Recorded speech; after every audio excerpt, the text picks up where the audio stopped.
Hello, friends. Welcome to Linden-Linthicum United Methodist Church.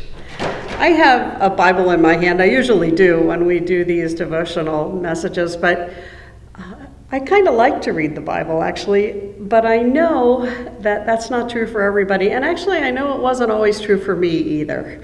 I had been given Bibles, and people tried to help me to read the Bible, but there are so many parts of it that I thought were really difficult, were hard to understand, didn't seem to speak to me, to my life.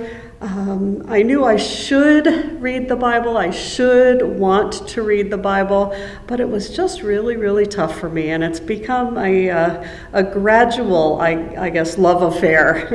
Now I love the Bible, even though there are still things about it that are really hard for me, that I don't understand, that if asked to explain it to somebody, I kind of have a hard time doing that, even though that's kind of my work, my life work, to do that.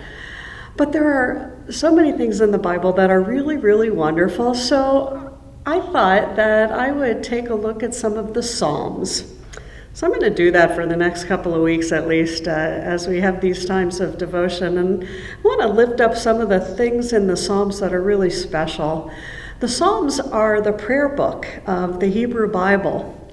People knew them by heart. It was when you didn't have a chance to have things written down. You didn't have a Bible like this that you could carry around with you. People knew them by heart. They could recite them together. There are a couple of Psalms that have kind of a refrain so that the leader could say one part and then the congregation could say another part as a refrain, if you will, kind of like we have in some of our hymns. But there are some really wonderful things in the Psalms. Some people don't like them at all because they're poetry, and some people have a hard time with poetry. And also, sometimes it seems like they're a little bit hard to get into, but some of them are really pretty clear.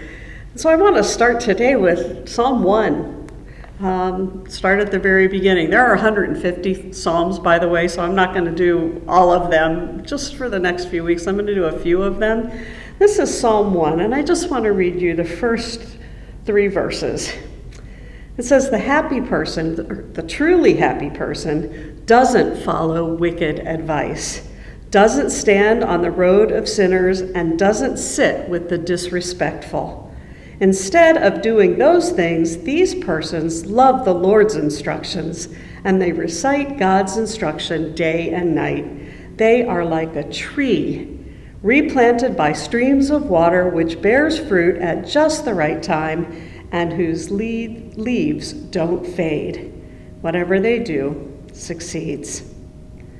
A happy person, a truly happy person, doesn't follow wicked advice, or stand on the road of sinners, or sit with the disrespectful. Instead of doing these things, the happy person loves the Lord's instruction.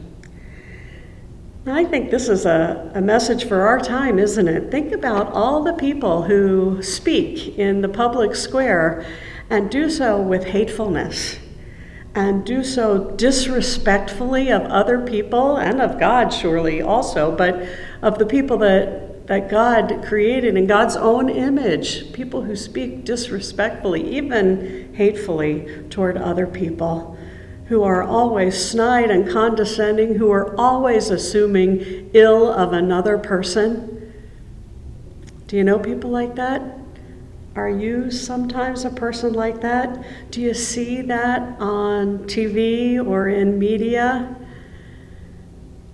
The truly happy person doesn't listen to those voices. You know, we can turn that off. The truly happy person, the truly blessed person, listens to what God has to say instead. It's okay to say, you know, it's not all right to talk that way. I don't agree.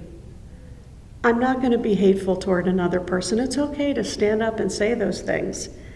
It's okay to seek out godly voices, people who understand the blessedness of each person, who understand the gift that is given to us in life. The truly happy person makes that choice, and God blesses that choice. So as you think about what you listen to, who you sit with, and how you participate in conversations, think about what it says in Psalm 1. You got a choice. Make God's choice. Amen.